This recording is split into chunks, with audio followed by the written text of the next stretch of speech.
oli ku BOCAT TV leero enkya ne luli BOCAT TV. Nyongera okubuzaako gwe wenna mpozi ate tulaba waneeno ku BOCAT TV ate mpozi naawe atugoberera ku lunaku nga luno olwaleero. Nze SULA SSENYONGA nkugamba nti subscribing ku channel yaffe eno, subscribing ku album performance olabe drama oyo w'ekitawuluzi ate mpozi oberenga onyumirwa, subscribing ne ku Lana Sophie channel ye obere mpozi ngati olaba music omuwomo omusenekerevu anyonyogera amatuugo. Embuzi gy'olina okulya olina girya ku Kabuzi restaurant bwayise wali eri wagyetaze kuba ku noti 75 4 735 osobola okwira nga bakolera delivery, osobola okwira mpozi ngate owomerwa. Olunaku olwaleero mawulire ga nnaku si ga nnaku, mawulire ga ssanyu. Nze am so happy about Geofrey Lutaaya. Olunaku olwajjo Geofrey Lutaaya yavuddeyo n'alinya ku floor n'ayogera oluzungu, naggusa ensonga ye. Enguudo z'Ekakuto zeetaaga okukolebwa. Waliwo oluguudo olwewasimanyi omukyala yali agenda kufa ng'ali lubuto naye nga amazzi gatonye, enkuba etonye, amazzi gasaze. Surprisingly abaana bakoze ekyajabu.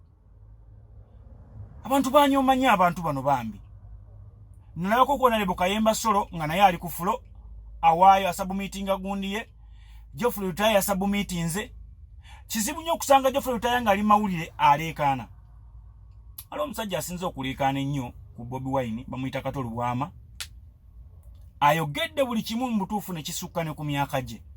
Naye tateesanko mu Paliyament emyaka 5 gy'abaddeyo. Abakamera nga balinda mu lukuubo n'akoona bukoonyi dance. Tubadde n'abatukiikirira, abakiikirira abayimbi bannakatemba baani. Judith Babirye teyalinnyako ku fulo. Sulaiman Madada saamulabako ku fulo. Bwemu ku basajja abasooka mu Paliyament. Kyagulanyi yateesa. Kyagulanyi ku fulo yazibeerako enfunda eziwera. Bannange. Mbasaba mwenna abaagendayo ku lw'abantu muteeseze abantu. Ekyokubiri mulekeraawo akanyoomonyoomo. Kino Geofrey Lutaaya kye yakoze. Abantu bangi betumanya balina ebitabo nga batya okuyimirira wali eri katuuti boogere. Mwayogera era omusajja teyasoma bla bla yazzeeyo okutuula senior 6 mutabani we yamusinze. Ebyo byayogedde mwe mwabimwogeredde. Ku mulundi guli yalayira ne bagamba musimayo akatambi bakalikodinze n'amayiminga kamayimingi. Ne kakati yabadde amayiminga bassebo. Omusajja akoze yagaba emmere mu muggalo guno. Ambulance yaguze 2 kati ey'okubiri yatuuse.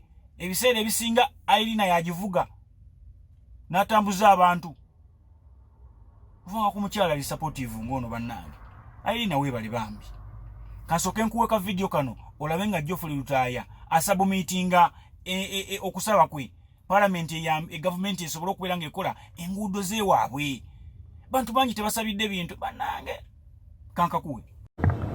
Thank you so much, Right Honorable Speaker. My name is Lutaaya Geofrey, a Member of Parliament representing Kato constituency. I rise to make my maiden speech in which I equally raise a matter of national importance that affects a lot of people from my area. The matter I'm raising, Madam Speaker, is about a dangerous road known as Kyapa Kasensero. Kyapa Kasensero is a 41-kilometer road that connects the communities of Kasensero landing site to Chebe, Mayanja to the main road, which is Mutukula Kampala Highway. It has been in very bad state for more than 30 years. Madam Speaker, on that road is an area known as Tome. Whenever it rains heavily, Tome submerges, making that road impassable. quite impossible to the extent that whoever insists to use it has to use a boat. So you can imagine people using boats on the road. It has caused a lot of poverty amongst the communities of Minziro, Chiebe, and even Kasense landing site, because most of the times those people don't have access to markets to sell their agricultural products. Apart from the poverty, Madam Speaker, Chapa Kasense Road has caused a lot of fatalities. Giving you an example, Madam Speaker, of a pregnant woman by the names of Nabuma Stefania. Nabuma was trying to access antenatal care from Kalisizo Hospital. Remember, it is 77 kilometers from Kasense landing site to Kalisizo. Nabuma found the road impassable. She gave birth at the roadside, died instantly, and even the baby did not survive. Another case, Madam Speaker, is about the chairperson of Kayuga village, Madam Nampi Jamade. She was also trying to access antenatal care. Unlike Nabuma, Nampi managed to hire a boat, but she gave birth on that boat. Remember, the boy manning the boat doesn't have the expertise to help the struggling lady, so the baby of the chairperson did not survive. So my prayer, Eternal Speaker, is that I'm requesting for immediate intervention from the Ministry of Roads, good enough the means is around, to give a Tamaka priority.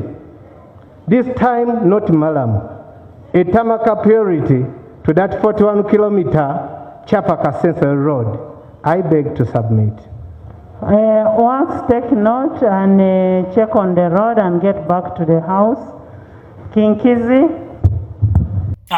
Geofrey Lutaaya, wala musajja yambuziza ekibuuzo nange ne kinnema okuddamu nti abange oyo omusajja avume nnyo Bobi Wine Kato Lubwama ayinayo muganda we n'omu gwe yali akutte ku mukono bwe yabeera mu Paliyament ko nze simanyi kubanga Kato Lubwama ayina mulongo munne wasu naye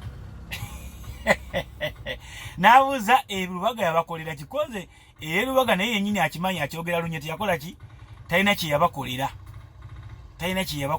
akyogera naye lunye talina kye yabakolera kakati tababanja nabo tebamubanja kyovula abamuta ne baleeta Alozias kati nsaba namwe ba Alozias Mukasa baani njagala kulaba ku Segirinya ono ng'ali ku fulo ebyewabweru eno abikoze Segirinya bayirayo ku babaka bonna kababeere bali ababaddeyo babeenaalemu oba opposition bambi akoze ekibadde temusuubirwa egula ambulance 2 ayina eddwaliro lyakoze ayambye abantu okugaba emmere mu biseera by'omuggalo ayina segiboxi kwegamba buli kimu yasuubiza nno n'okugaba ebyende erina kawere omukyala Nazalia mu ddwaliro lye ajja muwa ebyende okumala emyezi 3 nga yamuwa ebyenda yamulabirira mumuddaawo anyway tova ku BOCAT TV nze SULA SSENYONGA mubere bulungi mweraba oli ku BOCAT TV leero enkya na luli BOCAT TV